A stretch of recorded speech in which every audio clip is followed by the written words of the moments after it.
कौन है शिवजी से भी समर्थ। एक बार एक भस्मागिरी नाम का शिवजी का साधक था, जो आगे जाकर भस्मासुर कहलाया। उसने शिवजी के द्वार पर कैलाश पर्वत के सामने शीर्षासन योग मुद्रा में भगवान शिवजी की साधना करनी प्रारंभ कर दी। 12 वर्ष की तपस्या के बाद माता पार्वती जी ने भगवान शिवजी से कहा कि हे स्वामी, आपका ये भक्त 12 वर्ष से आपकी साधना में लीन है। इसका क्या अभीष्ट है, उसे संतुष्ट कीजिए भगवान। अपनी पत्नी पार्वती जी की बात सुनकर भगवान शिव भस्मासुर के पास आए और कहा, उठो भस्मागिरी, मैं तुम्हारी तपस्या से प्रसन्न हूं। बोलो, क्या चाहिए तुम्हें? प्रभु, पहले आप वचनबद्ध होइए, तब मांगूंगा। ठीक है, हो गया वचनबद्ध। बोलो, क्या चाहते हो? भस्मागिरी ने अपनी शीर्षासन योग मुद्रा त्यागी और सीधा खड़ा होकर बोला, भगवान, मुझे आपका ये भस्म कंडा दे दीजिए। भगवान शिवजी के पास एक ऐसा कड़ा था जिसे अगर किसी भी जीव के सिर के ऊपर लाकर भस्म बोल दें तो वो भस्म हो जाता था। भगवान शिव ने विचार किया कि साधु आदमी है और जंगलों में रहता है, तपस्या के दौरान जंगली जानवरों से अपनी रक्षा के लिए मांग रहा होगा। शिवजी वचनबद्ध थे। उन्होंने अपना कड़ा निकालकर भस्मागिरी को दे दिया। ठीक है भस्मगिरी, तथास्तु। लो कड़ा। भस्मागिरी ने भस्म कंडा ले लिया। जैसे ही भस्मागिरी के हाथ में कड़ा आया, वैसे ही भस्मागिरी ने अपने हाव भाव बदल लिए। बोले शिवजी होशियार, आज मैं तुझे मारूंगा और पार्वती को अपनी पत्नी बनाऊंगा।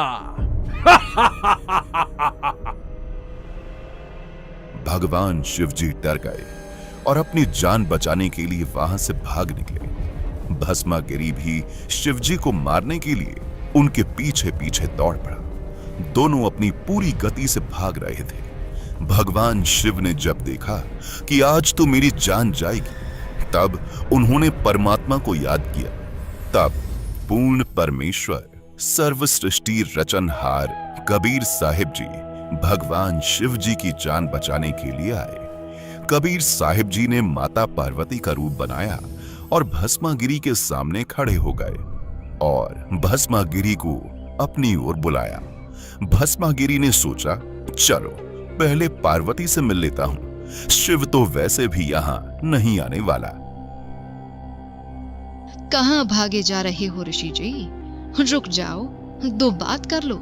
मेरे लिए तो आपने इतनी तपस्या की है, आप मुझे कुछ नृत्य करके दिखाओ ताकि मैं आपसे प्रसन्न हो जाऊं। नृत्य? अरे, मैं तो तपस्वी आदमी हूं, मुझे नृत्य नहीं आता। मैंने कभी भी नृत्य नहीं किया। कोई बात नहीं ऋषि जी, मैं आपको सिखाती हूँ नृत्य कैसे किया जाता है।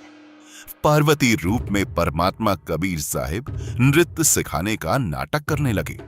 नृत्य सिखाने के दौरान जैसे ही भस्मागिरी का भस्म कंडे वाला हाथ उसके खुद के सिर के ऊपर आया, तभी पार्वती रूप में परमेश्वर ने कहा, भस्म।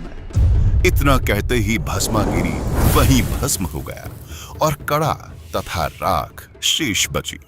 पार्वती रूप में कबीर परमात्मा ने कड़ा उठाया और विष्णु भगवान का रूप बना लिया। विष्णु भगवान रूप में कबीर परमात्मा कड़ा लेकर शिवजी के आगे कुछ दूरी पर खड़े हो गए। भगवान शिवजी भागे जा रहे थे। विष्णु रूप में कबीर परमात्मा ने पूछा, क्या हुआ भोलेनाथ, कहां भागे जा रहे हो? कोई विपत्ति आ गई क्या? भाग लो विष्णु, भाग लो। एक दुष्ट साधक ने मुझसे मेरा भस्म कड़ा धोखे से ले लिया है और अब मुझे मारने के लिए मेरे पीछे पड़ा है। भोलेनाथ, ये लो तुम्हारा कड़ा। अरे नहीं नहीं, ये वो कड़ा नहीं हो सकता। ये वही कड़ा है। भस्मासुर अब नहीं रहा। ऐसा कैसे हो सकता है? ऐसा क्या किया आपने? मैंने पार्वती रूप बनाकर उससे गंडहथ नृत्य करवाया और जैसे ही उसका खुद का हाथ उसके सिर के ऊपर आया तभी उसको भस्म कर दिया और ये भस्म कंडा प्राप्त किया। अगर मेरी बात पर विश्वास नहीं हो रहा तो चलो मेरे साथ उसकी राख दिखा देता हूं आपको। जब भगवान शिव ने भस्मासुर की राख देख ली तब उन्हें विष्णु रूप में आए कबीर परमात्मा की बातों पर विश्वास हुआ। राख देखने के बाद मृत्युंजय, अविनाशी, सर्वेश्वर तथा अंतर्यामी कहलाने वाले भगवान शिव की धड़कनें धीमी हुई, जिससे सिद्ध होता है कि वे अविनाशी नहीं है। वास्तव में समर्थ अविनाशी परमात्मा कबीर साहिब हैं, जो अनेकों रूप धारण करके सभी जीवों का पालन पोषण और रक्षा स्वयं ही करते हैं। दर्शकों, इस 2D एनिमेशन को देखने के बाद अब आप शिव जी की समर्थता की हकीकत को जान पाए होंगे। वास्तव में तो समाज की दृष्टि में महामृत्युंजय, अविनाशी और अंतर्यामी कहे जाने वाले शिव जी खुद ही नहीं पहचान पाए कि उनके भक्त के मन में क्या इच्छा है। दर्शकों, सच्चाई तो यह है कि शिव जी से भी ऊपर कोई परम शक्ति है, समर्थपूर्ण परमात्मा है जिसने उनकी जीवन रक्षा की। पूर्ण परमात्मा कबीर साहिब जी ही वो अविनाशी, महामृत्युंजय, अंतर्यामी परमात्मा हैं, जिनकी गवाही पवित्र धर्म शास्त्र भी देते हैं, जो अन्य रूप धारण करके अपने भक्तों की आस्था को कायम रखने के लिए उनकी रक्षा करते हैं। दर्शकों, आपको बता दें कि इस छुपे हुए अद्वितीय अनमोल ज्ञान को हमारे सामने तत्वदर्शी संत रामपाल जी महाराज जी ने उजागर किया है। दर्शकों, यह 2D एनिमेशन वीडियो संत रामपाल जी महाराज के सत्संग प्रवचनों का अंश मात्र है।